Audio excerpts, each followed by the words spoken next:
ನಗರದ ಮಥುರಾ ಪ್ಯಾರಡೈಸ್ ಸಭಾಂಗಣದಲ್ಲಿ ಮಾಜಿ ಶಾಸಕ ಹಾಗೂ ಶಾಂತವೇರಿ ಗೋಪಾಲಗೌಡ ಪ್ರಶಸ್ತಿ ವಿಜೇತರಾದ ವೈಎಸ್ವಿ ದತ್ತ ಅವರಿಗೆ ಶಿವಮೊಗ್ಗ ಜಿಲ್ಲಾ ಸರ್ವೋದಯ ಮಂಡಳ, ಭದ್ರಾವತಿ ಶಿವಮೊಗ್ಗ ಆಕಾಶವಾಣಿ ಕೇಳುಗರ ಬಳಗ, ಆರ್ಜೆ ಬಳಗ, ಇನ್ನು ನನ್ನ ಕನಸಿನ ಶಿವಮೊಗ್ಗ ಸಂಸ್ಥೆಗಳ ವತಿಯಿಂದ ಆತ್ಮೀಯವಾಗಿ ಸನ್ಮಾನಿಸಿ ಸ್ವಾಗತಿಸಲಾಯಿತು. ಇನ್ನು ಈ ಸಂದರ್ಭದಲ್ಲಿ ಮಾತನಾಡಿದ ಅವರು, ಶಾಂತವೇರಿ ಗೋಪಾಲಗೌಡರು ಈ ನಾಡು ಕಂಡ ಅಪ್ರತಿಮ ಪ್ರಾಮಾಣಿಕ ರಾಜಕಾರಣಿ.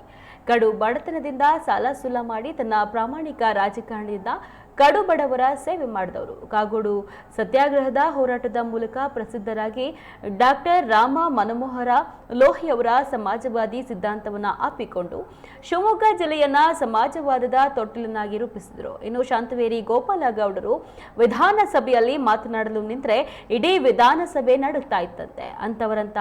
ಅವರಂತಹ ನಿಷ್ಠಾವಂತ ಪ್ರಾಮಾಣಿಕ ರಾಜಕಾರಣಿ ಮತ್ತೆ ನೋಡುವುದಕ್ಕೆ ಸಾಧ್ಯವಿಲ್ಲ ಆಗಿದೆ. ಸರ್ಕಾರ ಬೆಂಗಳೂರಿನ ವಿಕ್ಟೋರಿಯಾ ಆಸ್ಪತ್ರೆಗೆ ಗೋಪಾಲಗೌಡರ ಹೆಸರನ್ನ ಇಟ್ಟಿರುವುದು ಸೂಕ್ತವಾಗಿದೆ ಎಂದು ಅಭಿಪ್ರಾಯಪಟ್ಟರು.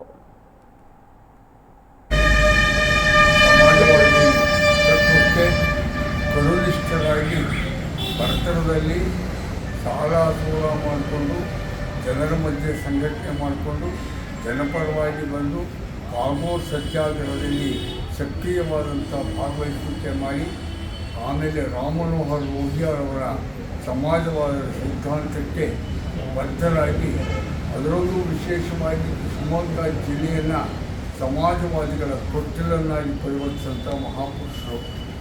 ಅವರು 52ನೇ ಇಸ್ವಿಯಲ್ಲಿ ಸಾಗರ ವಿಧಾನಸಭಾ ಕ್ಷೇತ್ರದಿಂದ ಮೊಟ್ಟ ಮೊದಲ ಬಾರಿಗೆ ವಿಧಾನಸಭೆಗೆ ಆರಿಸಿಕೊಂಡರು.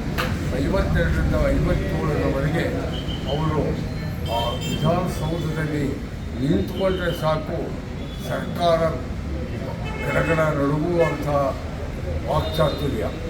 ಅವರು ಬರೀ ರಾಜಕಾರಣಿ ಅಷ್ಟೇ ಅಲ್ಲ, ಅತ್ಯುತ್ತಮವಾದ ಸಾಹಿತ್ಯವನ್ನು ಕೂಡ ವಿಶೇಷವಾಗಿ ಅಧ್ಯಯನ ಮಾಡಿದವರು.